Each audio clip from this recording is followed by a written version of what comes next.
A lahko malo, prej ste omenili melatonin, serotonin, lahko malo razmerje med tema dvema hormonoma opišemo, pa kaj je v bistvu, kateri je za kaj zaslužen?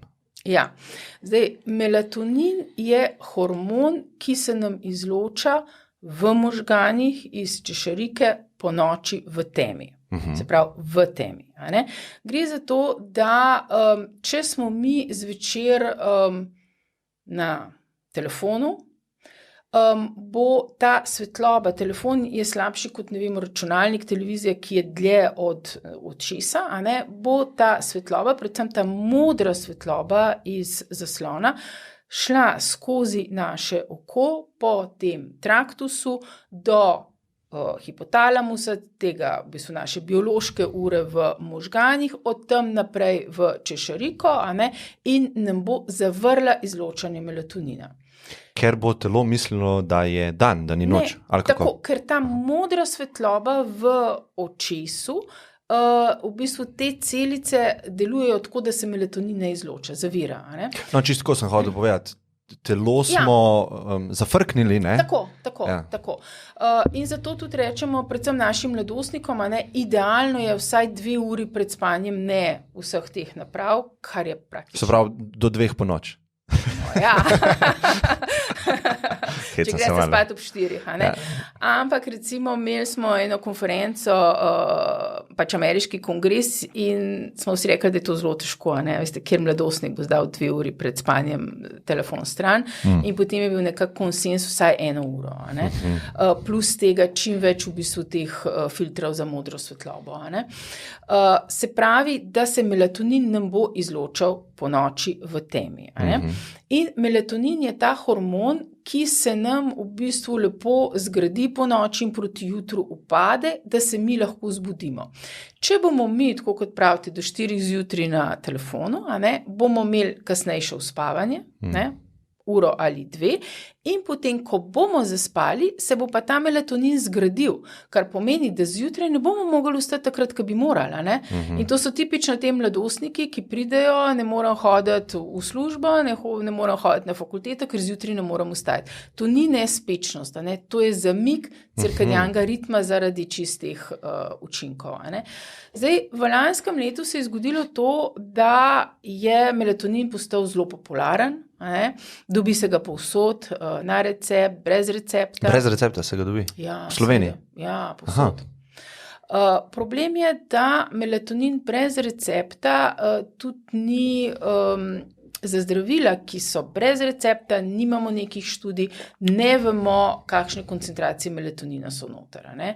In v Ameriki je tega še bistveno več, že mnoga leta, in ko so gledali te preparate, je bilo noter tam, kjer je bilo rečeno, da je 100% melatonin, a ne, ga je bilo od, ne vem, 45 do nekaj do 80%, a ne? Premalo.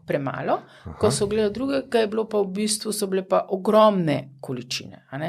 A s tem nikoli ne vemo.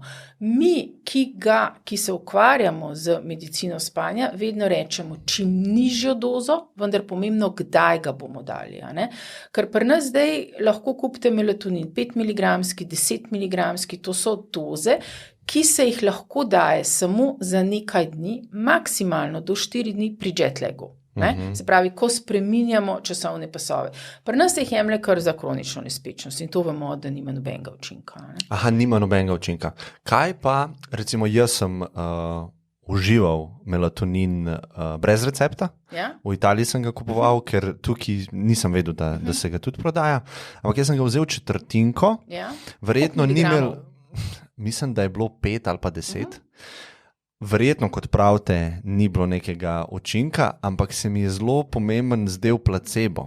Ja, ker jaz sem v bistvu, takrat, ko sem to zaužil, ne, sem v bistvu vedel, nekaj se naredil, zdaj se bo začel dogajati, ne, in dejansko sem se počutil utrujenega. Ne.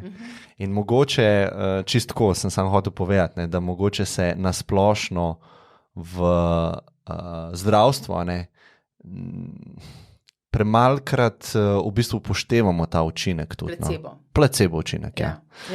Ker ima efekte. Ne? Ja, ampak kaj ste po drugi strani pa placebo učinek, recimo, če bi pa imel 10 mg dolgo časa, pa vemo, da to ima lahko učinke, ki pa niso v redu. Naprimer? Ja, recimo porušimo te ritme, cirkadiane gene delujemo in to ni fajn. Tudi če jaz melatonin vzemem 1 uro pred spanjem, pa je to spanje ob 10 zvečer. Recimo, kakšno dozo boste imeli. Če je to visoka doza, na dolgi rok ni v redu. Ampak kar se je zgodilo v lanskem letu, je to, da so ugotovili, da je melatonin dobrodošel pri okužbah za COVID-om.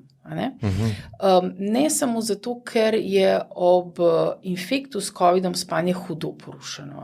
V akutni fazi ima več kot 40% ljudi težave z nespečnostjo, je to eden najpogostejših simptomov, ampak vztraja tudi še 6 mesecev.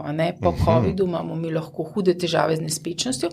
Po drugi strani nam pa v bistvu melatonin deluje tudi kot antioksidant, zavira vnetje, in zato se ga je veliko dejalo. Tudi pri nas se ga pri bolnikih z COVID-om v intenzivnih enotah daje melatonin.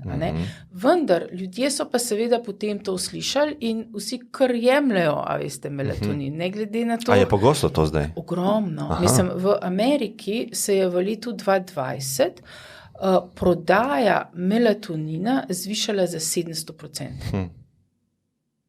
A je to efekt COVID-a, ker so prišle te informacije glede COVID-a, ali je pač to vsake toliko let imamo neko učinkovino ali pa neko molekulo, ki postane popularna, ali pa nek vitamin ali pa tako. Ja, mislim, v Ameriki je Trump, ko je bil okužen, tako je povedal, da jemlje melatonin, in to je sigurno bil en učinek, ki je to povečal. Po drugi strani je pa melatonin v Ameriki zelo prosto dostopen, in je seveda to kot eno pomoč pri uspavanju, za kratek rok, in ga ljudje lahko kupijo kadarkoli, kjerkoli. Sprav, vi ne priporočate melatonina za nekoga, ki nima velikih težav, ali ga ne priporočate na dolgi rok? Lejte, jaz melatonin priporočam pri tistih, ki imajo motnjo cirkadianega ritma. Se pravi, nekdo, ki bo hodil spat zelo pozno, ob 3-4 zjutraj in zjutraj ne bo mogel vstati, bomo preračunali, kdaj ima on najnižjo telesno temperaturo, kdaj pričakujem, da se mu najbolj izloča melatonin in bomo zračunali, kdaj zvečer ga bo vzel. Lahko je to že v popoldanskem času, da bomo naredili premik faze spanja. Priporočamo ga pri različnih boleznih, kot je recimo Smith-Mageniev sindrom, kjer imajo otroci porušeno to izločanje melatonina. Takrat ga bomo dejali. Veliko študij je bilo narejenih tudi pri avtističnih otrocih, ki imajo hude težave s spanjem po noči, vendar tudi tam dajemo melatonin, ki se ga ne dobi v prosti prodaji, ker tega, ki ga dobimo v prosti prodaji, je predvsem za ta jet lag, se pravi bolj za uspavanje, za kratek rok. Če ga pa dajemo takšnim bolnikom, dajemo pa tistega, ki je slow release, z počasnim sproščanjem, da nam vzdržuje to raven melatonina celo noč, to pa je v bistvu zdravilo na recept. Tako da ga dajemo, vendar nizke doze in moramo vedeti, kdaj ga bomo dali, koliko ga bomo dali, da bi pa kar tako nasplošno, ali pa recimo pri nekomu, ki je imel izmensko delo, in ima zaradi tega porušeno, ga seveda ne bomo mogli dajati tisti teden, ko recimo dela zjutraj, ker kaj bo pa naslednji teden, bo še bolj porušen, ampak ko ga recimo, ko gre taka oseba ven iz nočnega dela, mu bomo seveda dajali melatonin, takemu lahko tudi za dlje časa, da mu bomo zopet vzpostavili ta normalen ritem melatonina, ki ga zaradi dela po noči ni imel. Ok, bom jaz zdaj tako popravite me, če kaj nisem v redu razumel. Več melatonina zvečer je bolje. Ne, manj melatonina. Manjša doza. Ne, govorim o telesu. Ja.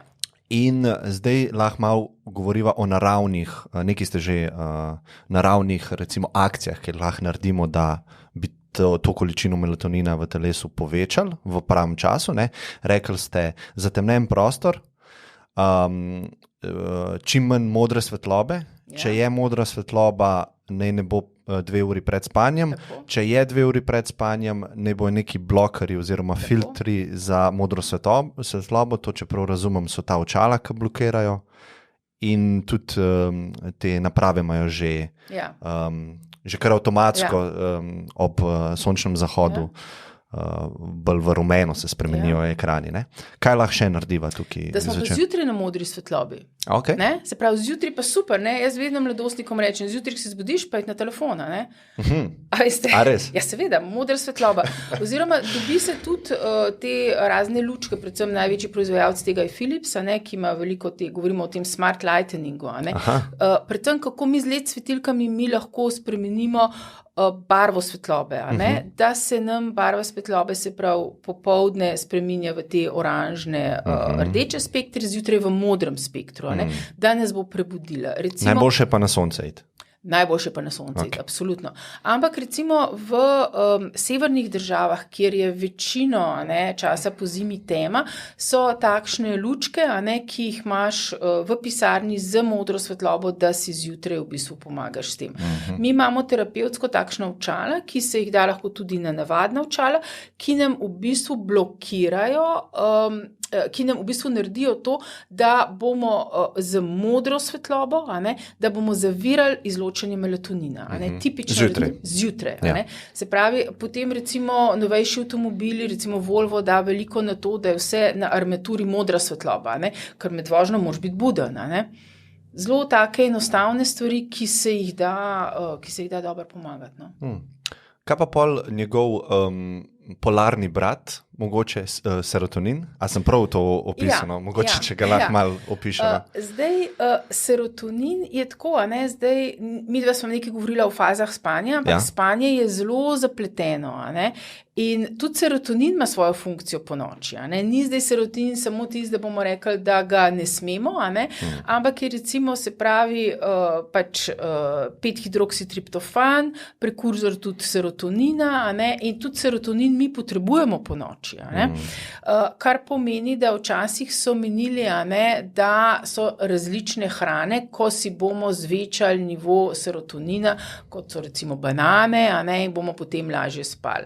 V Ameriki je bilo to, da je v bistvu Thanksgiving Day, da so vsi bolj zaspani naslednji dan, ker je purana in ne vem kakšne priloge, ki vplivajo na triptofan in na serotonin. Potem so se znanstveniki tega lotili in v bistvu ugotovili, da je deprivacija spanja tista, ki boš in preveliki obroki hrane in naslednji dan spal. Pozne večerje v bistvu. Tako da v bistvu za samo hrano mi ne bomo mogli spremeniti našega endogenega serotonina.